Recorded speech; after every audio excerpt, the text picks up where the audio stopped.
প্রধান উপদেষ্টা অধ্যাপক মোহাম্মদ ইউনুস 4 দিনের সরকারি সফরে চীনের হাইনান পৌঁছেছেন। প্রধান উপদেষ্টা ও তার সফরসঙ্গীদের বহনকারী চায়না সাউদার্ন এয়ারলাইন্সের একটি বিশেষ ফ্লাইট আজ বুধবার বাংলাদেশ সময় 4:15 হাইনানের কিউনহাইবাও আন্তর্জাতিক বিমানবন্দরে অবতরণ করে।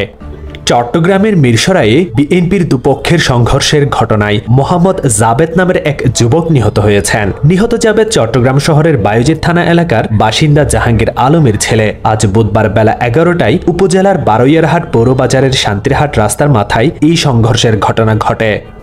হবিগঞ্জের বাহুবলে ট্রাকের চাপায় ব্যাটারি চালিত অটোরিকশার 2 যাত্রী প্রাণ হারিয়েছেন। এই ঘটনায় গুরুতর আহত হয়েছেন ওই অটোরিকশার চালক সহ আরও 2 জন। আজ বুধবার সকাল 10টার দিকে উপজেলার আদিত্যপুর এলাকায় ঢাকা সিলেট মহাসড়কে এই দুর্ঘটনা ঘটে।